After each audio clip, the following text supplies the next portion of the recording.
setiap pasien itu adalah semuanya prioritas.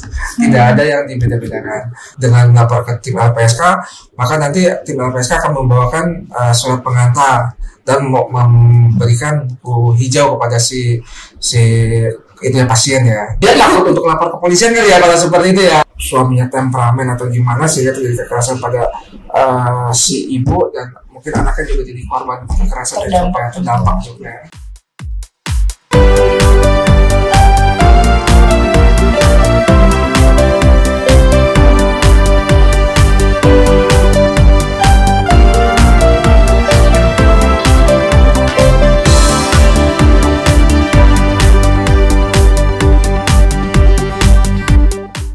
Assalamualaikum warahmatullahi wabarakatuh, pemirsa LPSK. Selamat datang kembali di Prakarsa, menggerak keadilan untuk saksi dan korban. Di episode 4 sekarang ini kita kembali membahas tentang dukungan instansi-instansi yang ada di Indonesia tentang pemulihan medis untuk saksi dan korban. Tapi nggak hanya medis, juga ada psikologis, karena saat ini telah hadir di tengah-tengah kita ada Dr. Aditya Angga Darmaya. Dok, selamat datang dokter di podcast Prakarsa kami. Perkenalkan diri dulu ya. Ya, saya Dr. Aditya Angga Darma. Saya di sini juga sebagai manajer humas rumah sakit Lira Medica. Jadi saya lebih berkecimpung di bagian manajemen rumah sakit Lira Medica. Oke, sebelum itu juga kita harus kenalan juga dong. Benar, lupa nih enggak sih? Perkenalan dulu dok, saya Mutia, rekan saya.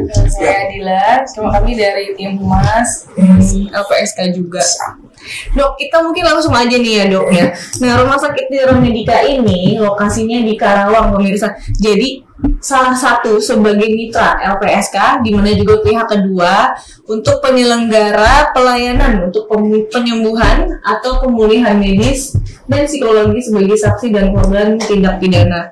Nah, ini adalah realisasi kerjasama antara LPSK dan Rumah Sakit Lira Medica sebagai dukungan untuk setiap warga Indonesia, khususnya di Karawang mungkin ya dok ya, di Kabupaten Karawang ini untuk memulihkan kondisi medis dan psikologisnya.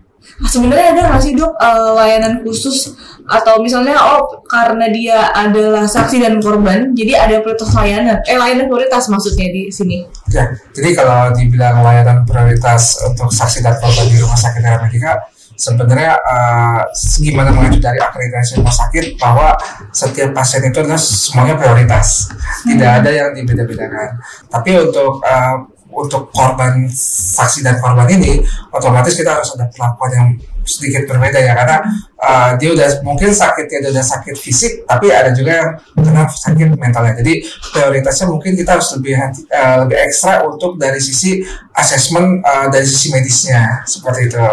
Jadi selama ini sih untuk pasien-pasien yang dengan perlindungan saksi dan korban ini kita lebih ditingkatkan lagi untuk menggali terutama dari sisi psikis dan fisiknya, apakah hanya fisiknya saja yang terdapat trauma atau mungkin psikisnya juga ada trauma, atau kalau dibilang bahasa kedokterannya itu adalah PTSD gitu. Traumatik gitu-gitu ya? Ya, biasanya itu selama 3 bulan itu akan selalu masih membekas tuh di sisi korban atau dari sisi pasien. Makanya kita menggali apakah ada PTSD di situ. Kalau ada, ya mau nggak mau kita penanganannya akan langsung masuk ke dokter psikiatri juga. Justru yang paling penting itu adalah after dari traumanya itu ya, betul.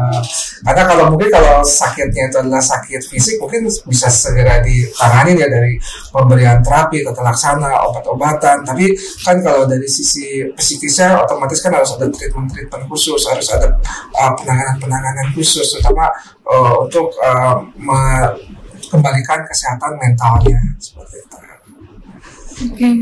Kalau untuk ruang lingkup medis yang diberikan Rumah Sakit Lira Medica ini apa saja dok, bisa dijelaskan?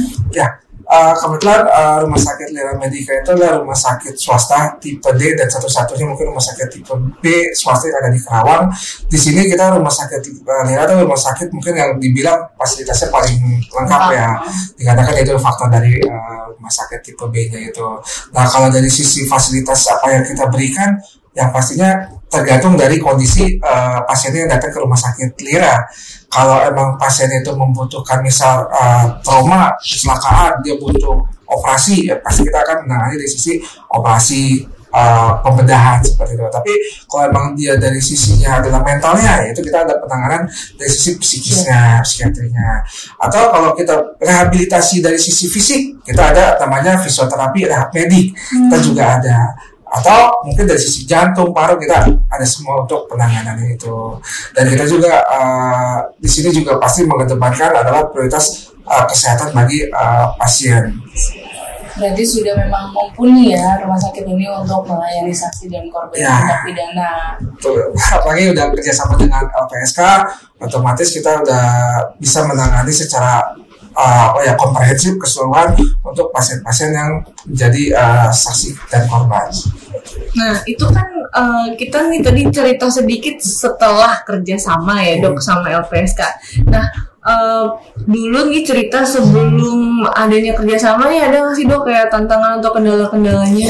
Ya sebenarnya yang kalau dulu waktu belum kerjasama dengan LPSK kita bingung karena ini mau di kemana nih si pasien dengan saksi dan korban, karena otomatis kan perlindungannya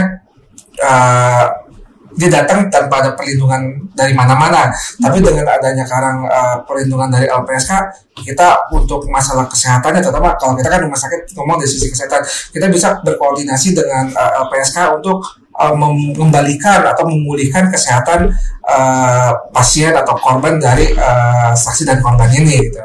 Jadi kita udah gak usah khawatir lagi tuh pasien ini mau apain sih, mau bagaimana sih, karena selama ini kan mereka pusing, bingung gitu ya, ini saya yang melindungi saya siapa, apakah saya harus sendirian untuk masalah pembiayaan dari misalnya konsultasi untuk kesehatannya, apakah saya sendirian. Tapi dengan ada LPSK itu mereka pun sehingga karena jadi punya perlindungan, punya dukungan, mungkin juga ada tim konsultasinya juga dari LPSK, sehingga mereka lebih lebih tenang untuk menjalankan pengobatan agar kembali ke kondisi yang fit seperti semula seperti itu.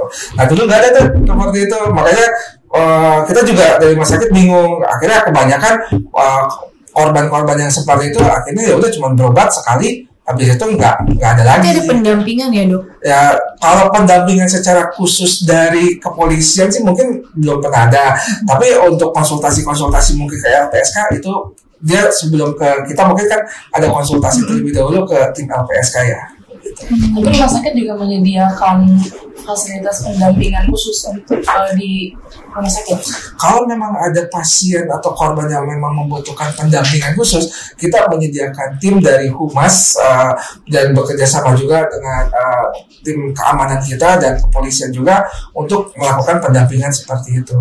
Jadi kalau tidak ada permintaan, pasti kita biasanya kita tidak terlalu membedakan. Takutnya kan mereka merasa kok saya datang berobat kok kayak diperhatikan, dikhususkan. Takutnya itu juga menjadi suatu mentalnya juga keganggu. Wah saya berarti ada permasalahan di sini. Tapi dengan kita kalau memang ada permintaan kita akan lakukan. Tapi kalau tidak ada permintaan kita melayani seperti biasa. Tapi dari sisi pendaftaran, dari sisi dokter dan perawat kita sudah informasikan bahwa ini adalah pasien yang memang saksi dan atau korban dari suatu tindak pidana gitu. Nah itu yang menjadi perhatian khusus dari tim medis kita untuk memberikan pelayanan yang lebih terhadap pasien-pasien ini. Oke, lalu dok, berapa banyak tenaga medis dari Rumah Sakit Lira Medica yang dikerahkan atau diperuntukkan untuk melayani korban tindak pidana yang terlindung juga dari LPSK dok? Ya, kalau dibilang tenaga medis secara spesifik saya nggak bisa mengatakan ini dalam satu korban itu butuh 3, 4 atau 5 tenaga medis. Nggak bisa kita spesifikkan seperti itu. Tergantung dari seberapa besar atau seberapa berat kondisi fisik dan mental yang diderita oleh si korban atau si saksi ini. Jadi kalau memang dia itu tidak perlu sampai melakukan tindakan operasi, ya mungkin cuma membutuhkan dokter jaga, perawat, mungkin perawat 1 atau 2 selesai ya dari sisi medis. Tapi kalau dia membutuhkan operasi, pasti kan ada tim kamar operasi, tim rehab medik, tim anestesi untuk melakukan pembiusan seperti itu. Jadi kalau secara spesifik jumlahnya kita tergantung dari case. Tapi biasanya kita di sini dalam satu pasien itu pasti ditangani oleh satu dokter penanggung jawab. Lalu kalau memang harus ada dokter pendamping untuk penanganannya, spesialis pendamping penanganannya, kita biasanya mengikut sertakannya, atau dalam arti kata kita konsultasikan juga ke dokter yang spesialis lain bila memang ada penyakit yang menyertainya. Lalu ada dokter jaga, baik itu dokter jaga ruangan maupun dokter jaga IGD yang memang standby 24 jam di rumah sakit.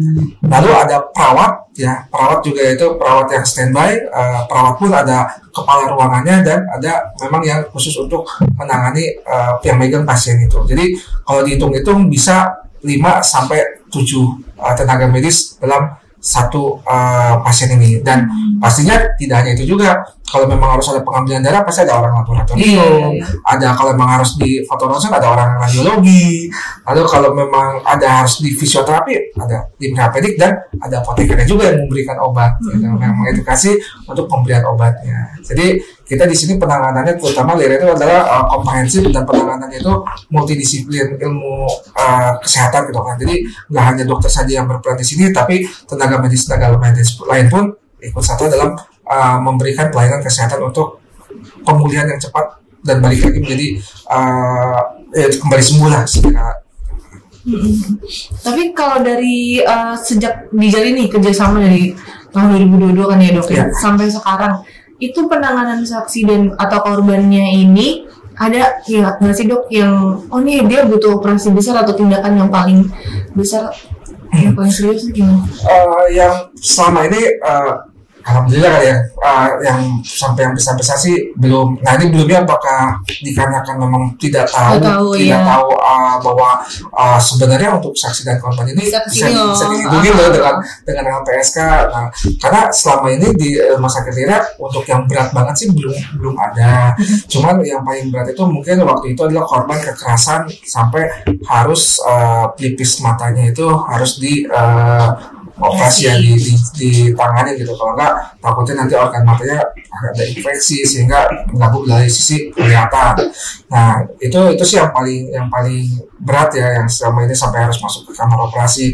Tapi kalau yang berat banget kayak dia korban bacok kepala sampai pecah atau bocor, itu sampai saat ini sih belum ada ya. Saya yakin sih bukannya belum ada, tapi saya yakin dikatakan mereka ketidaktahuan mengenai dengan case seperti itu sebenarnya bisa loh ditangani oleh LPSK, dilindungi oleh LPSK. Itu yang masih belum masyarakat tahu, terutama di Karawang ya. Kalau untuk kasusnya sendiri dok, tindak pidana yang paling banyak dilayani di rumah sakit LIRA Medica itu apa saja? Jenisnya? Yang pasti paling banyak itu kekerasan ya. Misal korban begal, perampasan barang-barang seperti itu. Lalu ada juga KDRT, gitu. Baik itu ada kemarin ada satu case di tahun lalu itu adalah anak kecil yang jadi trauma ya, mungkin kekerasan terhadap KDRT sehingga anaknya pun menjadi korban terdampak ya seperti itu. Nah itu kebetulan itu juga dilindungi oleh LPSK sehingga kita bisa menangani psikis dari si anaknya itu sehingga bisa pulih kembali dari sisi kesehatan mentalnya. Oh berarti sekarang udah pulih ya? Sudah yang saya tahu itu kan pertengahan tahun lalu, kayaknya gara-gara udah pulih ya, sehingga di tahun ini dia udah tidak mendapatkan obat lagi. Pas saya lihat rupanya sudah memang udah perbaikan seperti itu. Tapi berarti dari sisi korban ini kebanyakan perempuan dan anak-anak? Paling banyak perempuan. Untuk laki-laki cuma 1 atau 2.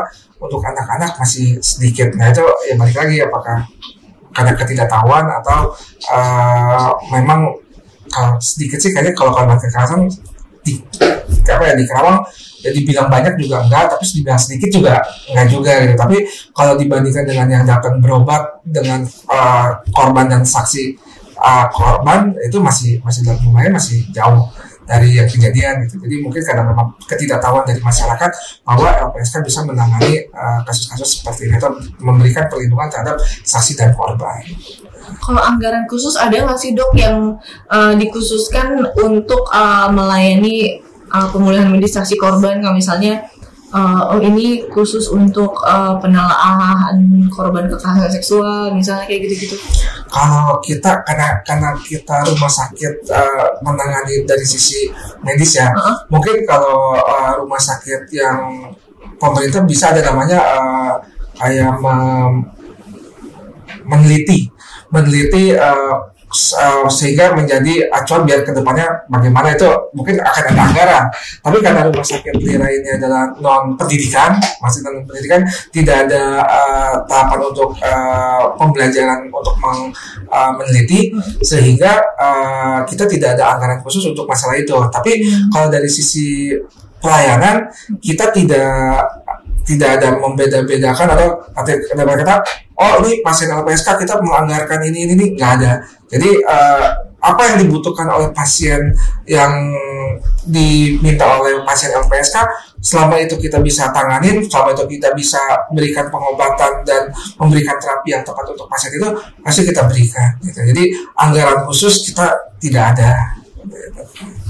Berarti kalau untuk pasien sendiri, kalau misalnya pembiayaannya pengobatannya menggunakan BPJS. Yang mana nih? Ya kalau misalnya baru datang gitu dok, misalnya ini kan pasti misalnya dia ada korban mafia, misalnya korban bacok gitu, terus dia datang, itu pasti ke IGD, terus sebelum jadi terlindung ya, kali saya kan terlindung, itu bayarnya gimana dok? Nah, jadi ini nih yang harus kita klarifikasi nih.